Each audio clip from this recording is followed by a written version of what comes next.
All right, first rule of this channel, we do not talk about this channel. Second rule of this channel, this is not legal advice. Welcome to After Waivers. Hopefully I can get this video done because it doesn't seem like it wants to get done this week. My computer just crashed on me. Yeah, not a lot to talk about when it comes to chasing the dragon this week. I think this is a very After Waivers week. Bye weeks are here. Week 5 bye weeks, we're looking at the Falcons, the Bears, the Packers, and the Steelers. Some of the defenses that I would be interested in stashing: the Giants over the Saints, and the Cardinals over the Titans. If you're in certain leagues and you got like the Lions going up against the Bengals, the Chiefs going up against the Jaguars, and then both the Vikes and the Browns could either be rolled against each other if they're available out there right now. But the primary ones I think I would be stashing for week 5 would be the Giants and the Cardinals. After 3 weeks, we get a pretty good pattern of what's going on out there in real football, the stuff that we thought that we knew and the stuff that we didn't, and we can start making certain decisions that are going to be based off of those things going forward. Now, because I've already kind of done this today, this will probably be a little bit dirty and fast. So like if you're like some of the numbers porn that I normally do, like I may not do that because, I already did it like once today, and my computer died. So on top of, let's see, week 5 with the 49ers, Brock Purdy, he could have been active last week to be the backup quarterback. They chose to make him inactive, so he may be the starting quarterback. Remember that they are playing the Jaguars. They could beat the Jaguars probably without Brock Purdy if they really want to get cute. Mac Jones is dealing with a PCL strain in his knee, so either or, I don't think it necessarily changes your toys very much. It's not a game that is going to be predicted for the Jaguars to score a lot of points. Christian McCaffrey, 91% snaps in this one. Did get a red zone opportunity vultured from him by both Juice and by B-Rob in this game. If they are inefficient in the running game, in your Devils leagues, 15 for 10 for 88 in the passing league, this will get important when we talk about some of the other running backs because with your Chase Browns and your Genties and stuff like that, like Hampton, if teams are not adapting to the fact they can't block, and they're not throwing it at your running back, like those guys get like really ugly really fast. That's probably a bigger problem with Chase Brown than anything else out there. Wide receivers, I'll start off with like Slick Rick. He is 3rd in the NFL when it comes to receiving yards after 3 weeks. Poor man's Puka, 162 air yards in this one red zone opportunity. I don't know what to tell you if you're not going to be rolling them out like for the suitable future in this one. I don't care about Ayuk. I don't care about Jennings. I don't care about Kittle. There's a verticality to that with the air yards that are going to be going forward. You may have some sub 40-degree days. If you screw around with them, you're going to miss all the spike that goes along with it. Kendrick Bourne, 72% snaps. You're looking at Sky Moore, 52% snaps. And then Demarcus Robinson is supposed to be back from the suspension that he had for 3 games.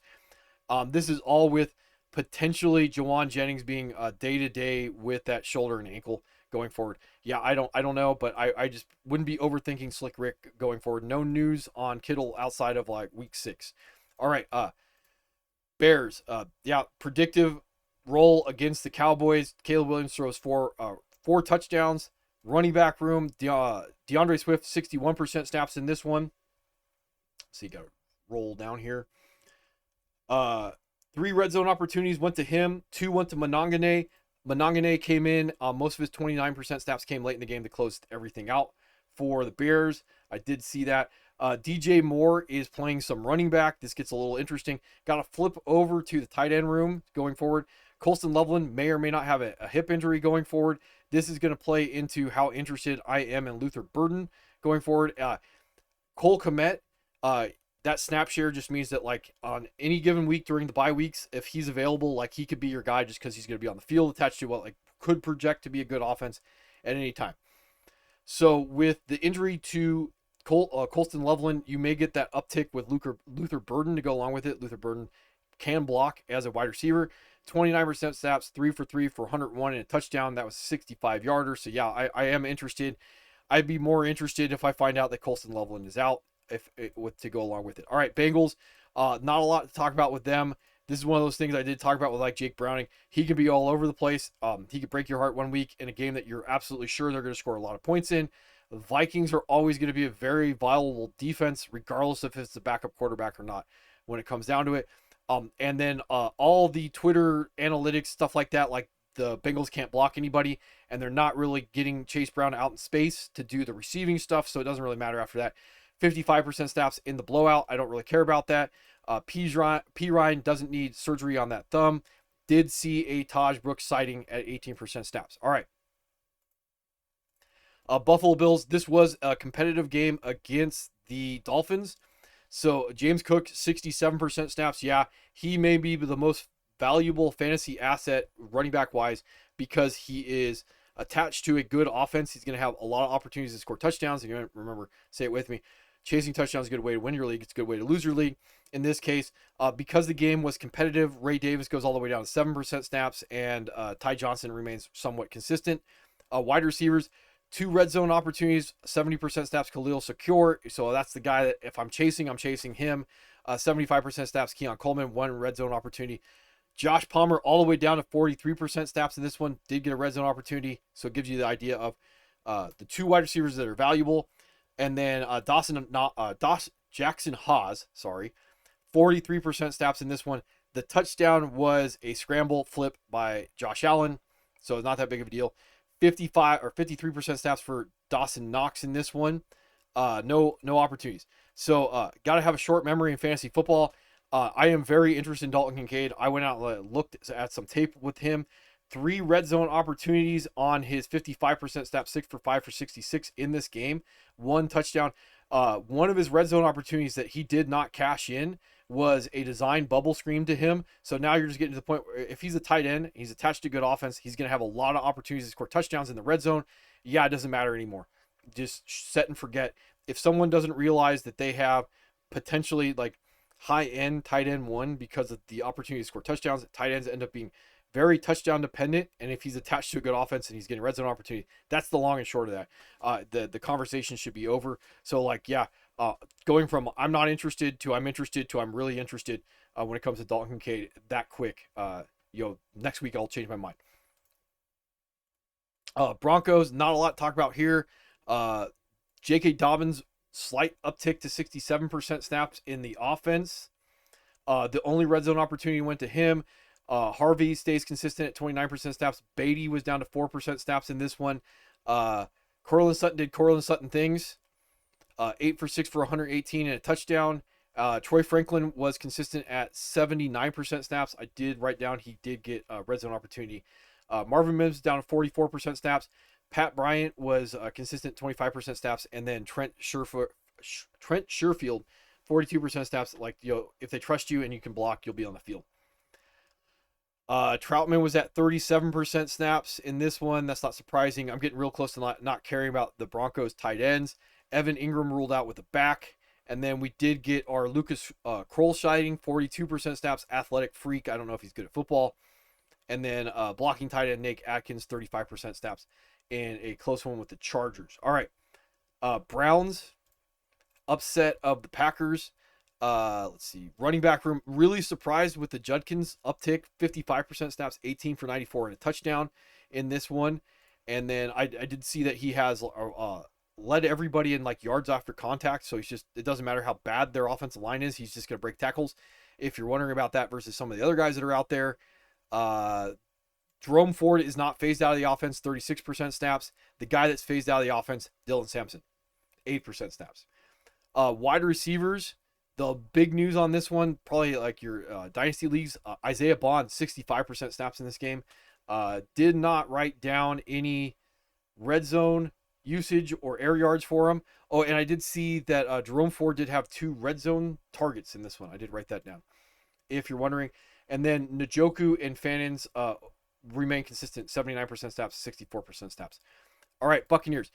If you have the opportunity to go buy Bucky Irving, this would probably be your last chance because of the usage. 74% snaps, 5 red zone opportunities. Eventually, that should pay off unless he's Tony Pollard. We'll talk about Tony Pollard later. 5 red zone opportunities. If you can start tashing those in, you're going to get your touchdowns. And again, chasing touchdowns is a good way to win your league. Rashad White did have a red zone opportunity in this game also on his 28% snaps to go along with it. A lot of stuff to talk about with the wide receivers for the Buccaneers. So first and foremost, Chris Godwin is supposed to be back this week with an ankle. He likely will not play the big X position. I would imagine he's going to be at 30-40% snaps to go along with it. Now, Mike Evans is looking like he's going to be out 3 to 4 weeks with a hamstring. Uh, and then Sterling Shepard, 61% snaps, down from 75% snaps week 2. So 5 for 4 for 80. If you're deep enough that you got to be chasing Sterling Shepard, I imagine that Sterling Shepard and Abuka are going to be on the field the most. Now, who's going to play the big X in the offense? I imagine it's going to be rotated around. I can see an uptick in converted tight end. Ryan Miller, 6'2", 220, 4'5", 40 guy. So he kind of physically comps similar to Mike Evans, I guess you could say. But I think he's going to be like a limited uptick in snap share. Why I bring all this up is it only would allow Abuka to be moved around the formation and be able to match up shop wherever he needs to go. This is probably a massive upgrade to him. Being a top 10 wide receiver for the foreseeable future until Mike Evans is back and we find out about what's going on with Chris Godwin and his ankle. Don't care about tight ends for the Buccaneers at this point. I'm not going to talk about Marvin Harrison and what could have, would have, should have. Going into the season, and the same thing that we thought. The Cardinals' offense is not going to be fantasy friendly from the passing perspective. James Conner is done for the year with a foot. I think he had surgery. He's on IR. Benson, 61% snaps. I don't know what league you would be in where Trey Benson is available. If he is, I don't know if you're going to get a better opportunity to go get a guy off your waiver wire to win you a league. That's all I got to say. We did see the uptick in DeMercado with Connor going out 11% snaps. I don't think you're going to get like full bell cow Trey Benson. I imagine that maybe the goal line work, the short yardage stuff is going to go to DeMercado, and there's going to be a certain amount of check down monster stuff that DeMercado is probably going to do, like the pass blocking stuff. So you're going to get a cap ceiling on the receiving work, and you're going to get a cap ceiling on the touchdowns. Everything else is probably going to run through him. Yeah, that's the long short. I just don't know how you're going to get a better outcome if he's magically on your wire. I'm going to go look this up. 61% rostered on the sleeper. I don't know. I don't know if he's available or not. Tip Reman was active 50% snaps. That's just stuff I like to pay attention to. All right, a lot of stuff with the Chargers. I've already talked about this once today to myself that went into the computer and got eaten. So Najee, he's out with Achilles. So you get like full bell cow and Marion Hampton, 79% snaps, 19 for 70, a touchdown, 7 for 6 for 59, fumble not lost. Now, Chargers came out. I did see that like Kamani Vidal is supposed to be upgraded to the RB2. That's not surprising. And I also saw that they are looking to go shop some veteran to come in to be the trustworthy guy. And again, I would not be taking my my sports car and smashing him against a brick wall and pass blocking if I'm not going to be using him in design passing work. All right. And this becomes interesting when we talk about our boy Aronde Gadsden, that I would imagine probably should be stashed for free in all leagues. 26% snaps, 7 for 5 for 46, 2 red zone. Now, there's a story on how we get there with Will Disley, like the every down blocking tight end. He's out. We didn't get the uptick with Tyler Conklin. It's down to 26% snaps in this game. And then Tucker Fisk, the blocking tight end, does 34% snaps. Now, I can see Gadsden's snap share going up, but the overall efficiency doesn't have to go along with it. He's already fringe startable if he does like 7 for 5, 46, 2 red zone, attached to the offense that is still, and you can see like 47 pass attempts. It is the highest pass rate over expectation in the NFL right now for the Chargers. So can a tight end be supported with Ladd McConkey, and Ladd McConkey being a disappointment, and old fat Keenan Allen the security blanket, and then Quentin Johnston out there? Can they support a tight end? The answer to that is yes, because tight ends can't break your heart. So if he puts it all together in a week, it's going to be very interesting.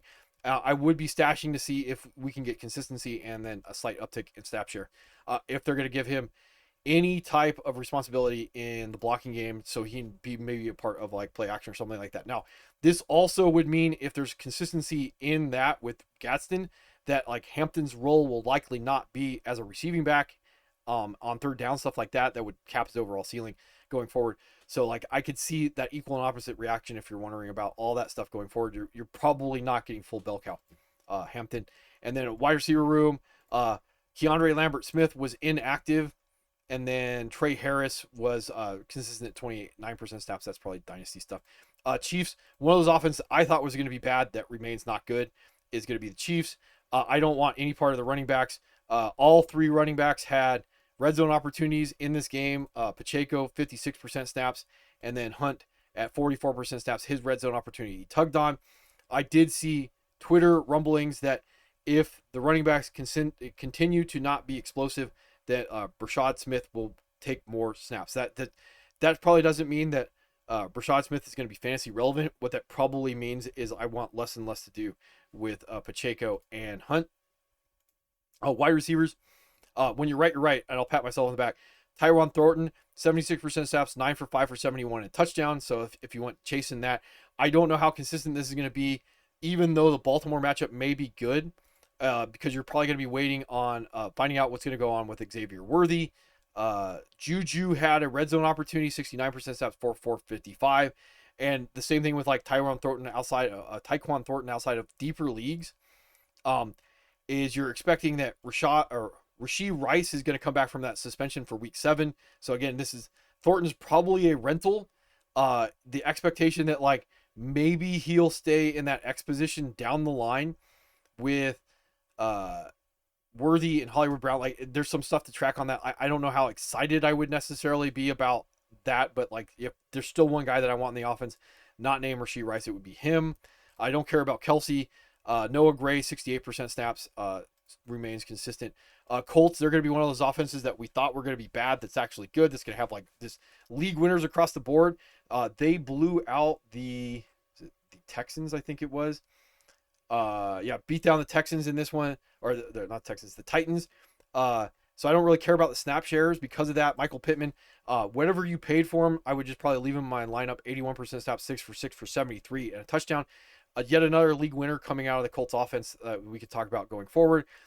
If Alec Pierce is out with that concussion, that would elevate Adonai Mitchell into like your wide receiver 3 range that you just throw out and try and get the spike week going forward. 42% snaps, 2 targets, nothing else to talk about. Like Josh Downs remains consistent, 51% snaps, even in the blowout.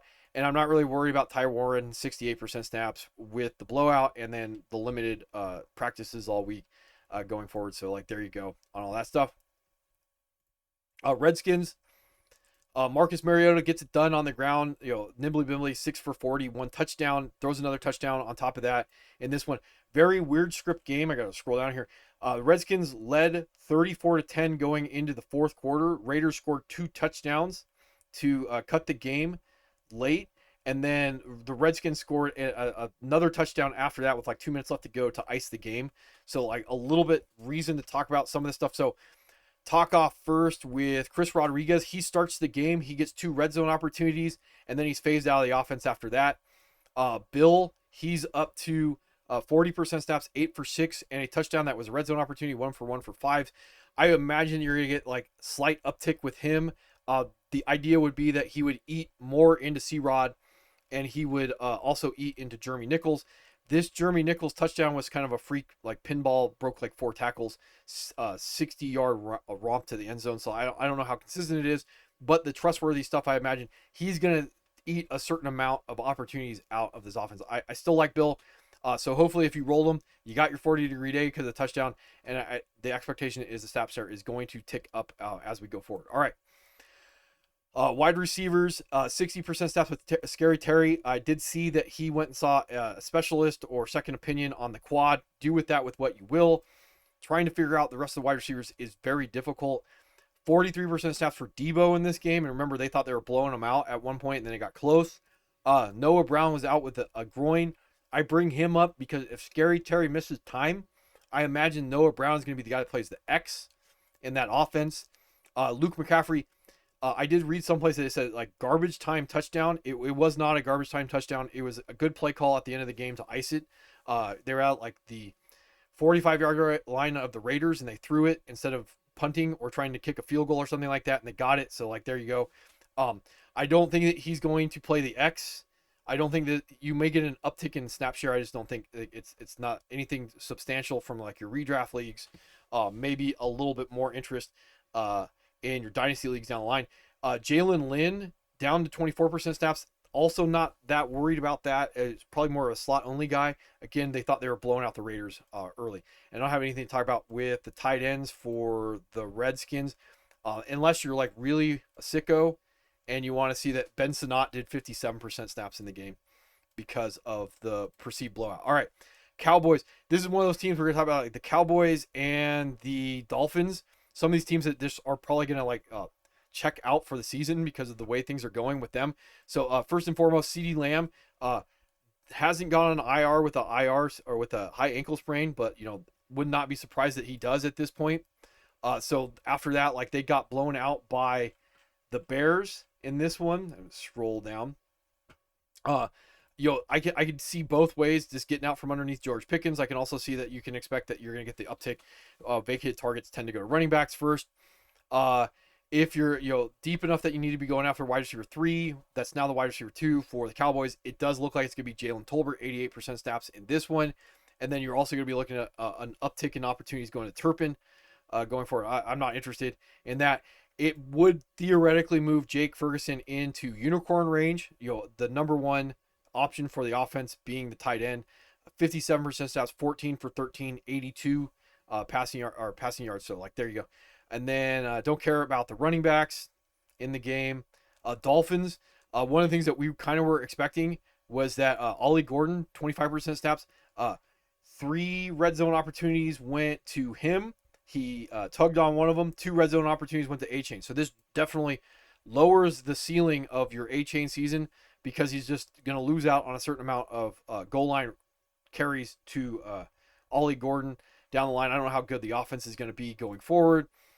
Did see on Twitter that supposedly there is some shopping of Tyreek Hill, and the Dolphins have put out their terms and their conditions and all that stuff for Tyreek Hill. So like do with that with what you will.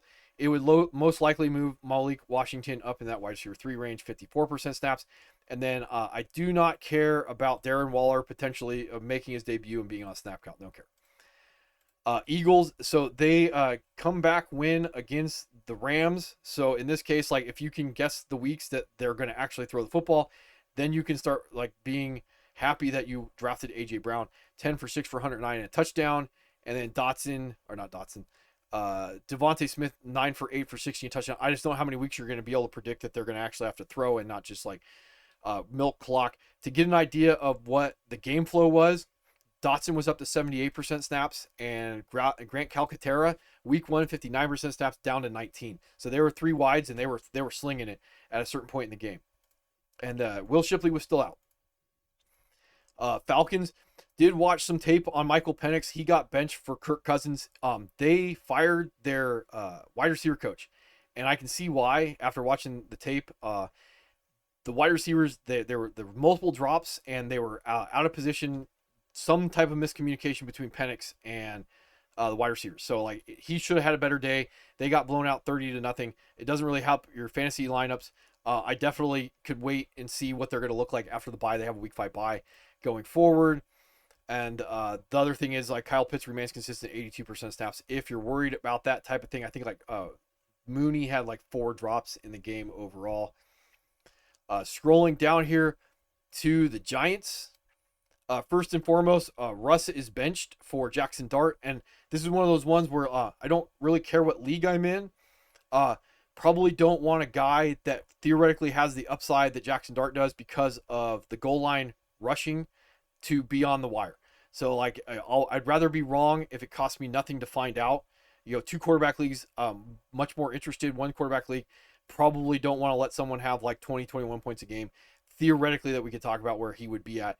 Does have toys, can score rushing touchdowns. That's the long and short of that one when it comes down to it. Possibility that you're going to get an uptick with everybody in the offense. Then we can talk about like with Tyrone Tracy being out 2 to 4 weeks and Devin Singletary being at 24% snaps in this offense. Cam Scatterboo is up there as one of the more valuable running backs for the foreseeable future because we can speculate on the uptick in the offense, meaning more red zone opportunities. That's what he does. And then 8 for 6 for 61 in the passing game. If he's going to get receiving work and he's going to get red zone opportunity, that's all we need to know. That really puts him up the line, especially if the offense becomes functional enough to have more opportunities to score touchdowns or at least stay on the field so he can get like all the gravy that we'd like to go along with it. So there you go. And then I don't think I have anything else to say about anybody else attached to The Giants. All right, Jaguars. This was a late, ugly win versus the Texans in this one. We'll start off with the running back situation. Travis Etienne down to 54% snaps. I already said that he scores on a 10-yard rushing touchdown to give you that 40-degree day. He did have 2 targets. Tootin, 17% snaps, 6 for 21, 1-yard rushing touchdown in this one. I want to look at my notes. 2 red zone carries for Etienne, 1 red zone carry for Tootin, and then the other thing that makes Etienne a sell would be 30% snaps for LaQuint Allen. He does 1 for 1 for 9 to go along with it. Now, there's other guys if you want to talk about like Brian Thomas and Travis Hunter. I did see that Travis Hunter is playing more defense because of the cornerback situation. If you're wondering about all that stuff, De'Ami Brown, 1 year, $10 million contract. He's out with a shoulder right now. The guy that I probably want out of all the wide receivers, Parker Washington, he's good at football. That's all you need to know. 71% snaps, 11 for 4 for 34 in this one, 125 air in a red zone. So if you're going to get it, you're probably going to get it from there if you can chase that. And then Brenton Strange, 83% snaps, 7 for 6 for 61. Those are the guys that I would want more than Brian Thomas going forward. Like, if you have Brian Thomas, like, yeah, whatever. Like, listen to other people. Would I bench him? Would I have the guts to bench him? Would I have the guts to sell him? Who would buy him at this point? Like, all those things that you have to play into that, all that stuff probably has some spike going forward. Like, who knows when you're going to be able to guess it? Who knows what you're going to be able to get for him? Like, not particularly a guy I was high on coming into the season. But like, a bag of chips if I can get them, a bag of chips if I can sell them, something like that. One of the things from fantasy football, and I'll just go back and I'll talk about your Brian Thomas, is when you are wrong, it is sometimes best to do what you can and just move on instead of just waiting and letting it burn a hole in your roster.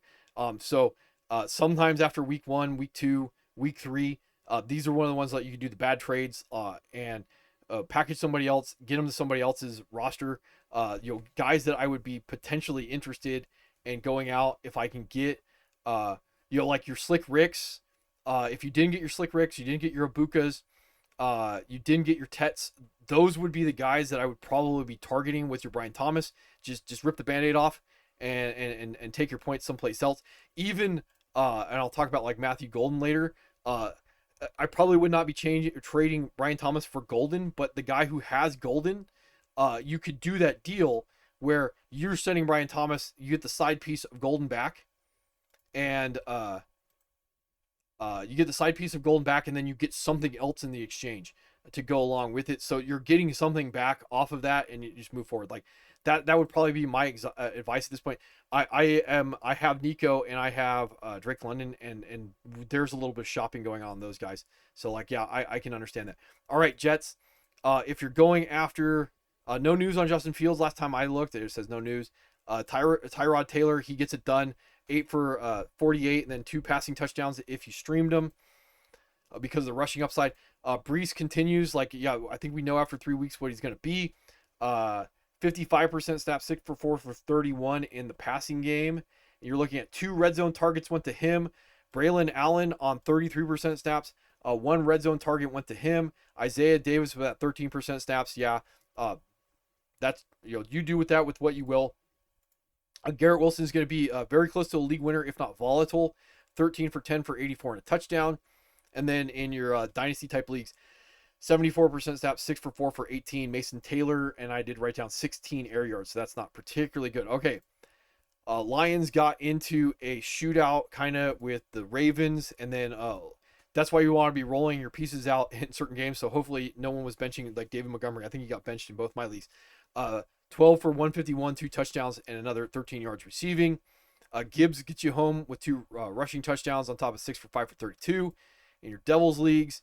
And then I don't think I have anything else to talk about. Khalif Raymond, 49% snaps. That's why you're not getting the uptick in Tesla, 21% snaps. 2 targets. All right, Green Bay upset by the Browns.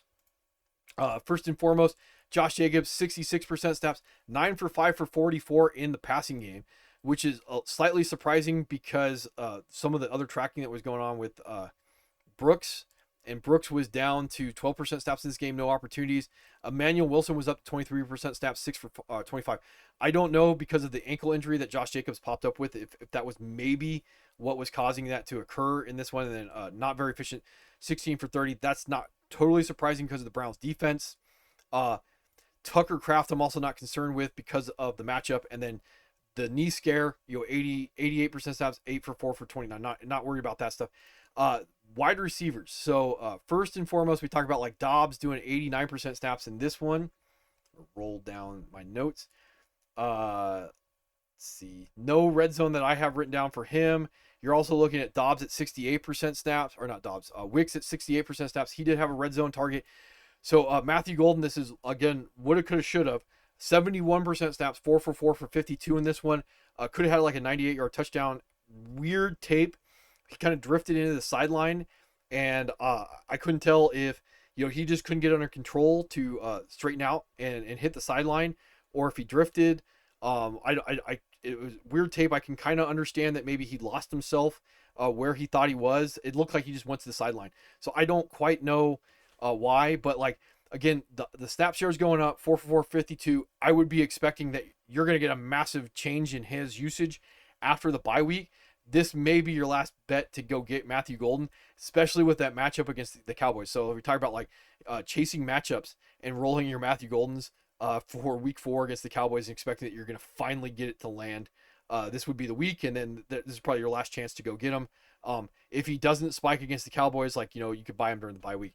But like, it's all there. Chasing that stuff, and you're probably going to be able to get him for a bag of chips at this point. Moving on to the Panthers, blowout of the Falcons, so a little bit disappointing. It didn't turn into a shootout with Tet doing like 8 targets in this one. Running backs, I'm not really worried about. They did split the red zone usage. 1 carry went to Chuba. 2 red zone targets, he tugged on one of them. Rico Dowdle, 4 red zone, he tugged on one of them. Again, part of that is going to be because of the blowout. Let's see, moving on. The tight end room for the Panthers, Sanders, high ankle sprain. You get the uptick with Tommy Tremble, 57% snaps. You got to be like really deep leagues to chase Tommy Tremble. Athletic tight end. They did sign a second contract too. They do like Sanders better because he's the starter, but like, I can see it maybe. And then you get a 5th round draft pick, Mitchell Evans, that I do like, going up to 34% snaps to go along with it. All right. Patriots in this one. So start off with, I do believe that Gibson and Ramondre both got carries before Henderson again. Ramondre fumbles twice in the game. He only had 7 total opportunities. Gibson fumbles. He has 7 opportunities on his 26% snaps. You get Hendo, you get the bump, 46% snaps. Not efficient, 11 for 28, 3 for 3 for 19. So the hope is some of this will remain consistent going into the Carolina game going forward on that one. Wide receiver room, Stephon Diggs continues to not go up in snap share, 53% snaps. I'll go over to tight ends and explain that one because Austin Hooper's doing 65% snaps to go along with Hunter Henry. If Hunter Henry is available in your league, you are probably looking at theoretically a low-end unicorn because he may be the number 1 in the offense. It's just going to be very inconsistent.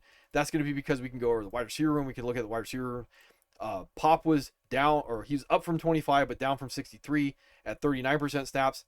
And then Butte, 76% snaps in this game. He did have a red zone target. Got to look at my notes. Mac Hollins stays on the field 62% of the time. And then Kyle Williams is at 12% snaps to go along with it. Now, again, I bring all this stuff up because if they are running primarily Butte and Hollins, and then Diggs is coming in as the wide receiver 3 when they go to those like passing down snaps, yes, Hunter Henry is going to have a certain amount of value. That would be the one guy that you can count on, at least from a snap share perspective. I don't know what the usage is going to be because it does not appear that they're quite building their passing game around Hunter Henry. It just looks like he's getting the number 2 option in the offense on a week-to-week basis. All right. Raiders. So they did make it kind of closer than the box score would indicate, and that's what we're going to talk about. I got to scroll down to my notes. We're going to talk about Trey Tucker here in a second. So Geno Smith, don't need to know how the sausage is made, 3 touchdown passes. Running back situation, yeah. with Chase Brown and Genty, they just get no blocking. And if he's not getting any red zone because the offense is generally not good enough, and he's not getting any passing work, yeah, that's it. After 3 weeks, I think this is pretty much what we're going to get. Zamir White stays consistent at 29% snaps, and the gravy that Genty would need to remain as a high enough RB2 on a week-to-week basis, he's taking away, especially in the passing game. And then Labe at 11% snaps. He does 3 for 2 and a target. Remember, this kind of was a blowout. It kind of wasn't a blowout at the same time when it comes to overall usage. After Michael Mayer gets knocked out with a concussion, 8% snaps, you get Brock Bowers going up to 83% snaps, but you also get wide receivers. We'll go Jack Beck first, 24% snaps, uptick. And then Deontay Thornton down to 59% snaps in this game. And then Jacoby Myers, he's fine. I'm not going to worry about him. Everybody wants to know about Trey Tucker in this one. I'll scroll down to my notes. Where's he at? 2 red zone opportunities, 2 touchdowns to go along with it. 9 for 8 for 145. Chasing touchdowns is a good way to win your league. It's a good way to lose your league. In this case, is he the guy that probably has the most ceiling on a week-to-week basis when it comes to the Raiders? Yes, that's the long and short of it. So if you're in a league where you can just chase upside, yeah, that's what it's going to be when it comes to him. So you have to be in a situation where you need to be rolling out a guy with as much upside as possible, knowing that you can get, a very sub 40-degree day to go along with it. So week 1, the 3 for 254 and a touchdown, it's the snap share, and then you're going to have a certain amount of spike. I imagine you could probably get 2-3 more spike weeks out of him to a certain extent. Probably never going to get this again because 3 touchdowns is very difficult to get. But I can definitely see chasing this in one way, shape, or form. We were looking at him the last couple seasons because of snap share. So it's not surprising that the Raiders like something to do with him going forward. Again, if you're chasing wide receivers wide receiver 3s this early in the season, you're really bad off at your wide receiver room or the rest of your roster. All right. Rams, so they kind of let one get away from themselves against the Eagles. Running back room, so Blake Corum, 24% snaps, 8 for 53 in this game, and then because it was it turned into a knife fight, 76% snaps, 20 for 94, 3 for 2 for 18, 3 red zone carries, 1 red zone target for Kyron, 1 red zone carry for Blake Corum. So that just kind of gives you an idea of what the value of the two guys are. And then I don't have anything written down for Puka or Devontae Adams, other than the fact that I was seeing that I think it was one of the guys, I don't forget his name. Puka is on pace to be the wide receiver 1 overall usage on the season. All right. And then tight ends. I don't care about the Rams tight ends, but I will talk about second round draft pick. Terrence Ferguson was a healthy scratch. Higbee was at 55% snaps. And again, I don't care. All right. Ravens, kind of in a shootout with the Lions. In this case, consistent Justice Hill, 51% snaps. Keaton Mitchell still was a healthy scratch in this one. Derrick Henry was able to get you home with a rushing touchdown. If you're wondering, ongoing channel conversation about Zay Flowers down to 3 for 2 for 13 in the passing game. This is going to happen when you have really good offenses that can take advantage of the other team and what they're doing. Rashad Bateman, 60% snaps, 6 for 5 for 63 and a touchdown. I was looking at where the rest of the snap share was going. Nuke was at 25% snaps in this game, which is consistent. And it was Tylan Wallace, 56% snaps. So when they trust you, you're going to be on the field. Then tight end room. So Mark Andrews goes off, 81% snaps, 6 for 6 for 91, 2 touchdowns. This will remain consistent because he's attached to a good offense. It's going to be very difficult to predict the week that he does this. It's going to get more difficult to predict the week that he does this. Isaiah Likely was limited last week in practice. I imagine he will be back. He will get a certain amount of snaps, and there will be a certain amount of Isaiah Likely weeks between Zay Flowers and Rashad Bateman and Mark Andrews and Isaiah Likely. And it's going to be very difficult to guess which ones are going to do it. And if you have the ability to roll any of these guys in your flex position, or if you're in deep enough leagues that you can roll them in your tight end position, you probably get away with it. Just not overthink it, because you're going to miss the massive spikes that they're going to have if you start getting cute. Outside of trying to predict some of these games, and again, a game like the Lions, if you're going to be pointing or chasing certain projected point totals, get deeper into rolling out your pieces and wanting to be a part of that in one way, shape, or form. All right, Saints, they're still bad. If you went out and you got Chris Olave, this is the same problem. Don't get cute and start trying to bench him, because the usage overall says that there is going to be a spike. It's going to be very difficult to put together when it's going to happen. 14 targets in this one. Scroll down. 14 targets, 2 red zone, 94 air. Yeah, just keep them in your lineup and just wait for that spike to happen, because you're getting your 40-degree days, and eventually it'll happen. Rashid Shaheed, he did have a red zone in this one. Overall, I don't care about Brandon Cooks. Mason Tipton was at 12% snaps. The tight end that I was talking about, Maliki Mataveo, they released him, so I don't know why you kept him on the active 53 and then you released him. They didn't re-sign him to the practice squad either, which I thought was a little interesting on that one. Going forward, and then Seahawks, scrolling down for them. They beat down the Saints. That was not surprising. You can see Sam Darnold only threw 18 passes in the entire game. With Zach Charbonnet being out with that foot, and in a very good matchup, Kenneth Walker was not efficient on 53% snaps. 16 for 38, 2 touchdowns, saves your week. I don't know how much I trust anything. I do trust Jackson Smith and Jigma. 49% snaps, 6 for 5 for 96 and a touchdown. You get Cooper Kupp doing 3 for 2 for 31 for 54% snaps. Torrey Horton's only 49% snaps, 3 for 2 for 32 and a touchdown in this one. And AJ Barner 54. Like, again, some of this is going to be your blowout that was going on, and then Elijah Arroyo deemed limited through walkthrough groin. 49% snaps last week. If you're chasing all that stuff going forward in the matchups, I want to see who they play next. The Cardinals, that's going to be a very ugly game. Neither of those teams are going to be very fantasy friendly when it comes down to the quagmire that they will drag the game into. So Steelers, they come back. They are able to win 21-14, I think, late in the game. Jalen Warren, very close to me calling him a league winner. 80% snaps, 18 for 47, 6 for 5 for 34 in this game. I believe he had 5 red zone opportunities in this one. Kenneth Gainwell, this is probably the thing that's stopping me right now from saying league winner. Kenneth Gainwell was at only 16% snaps in this game. Right there. He did have a 1-yard rushing touchdown. He vultured that. That's probably what caused not getting the high-end outcome for your Jalen Warren.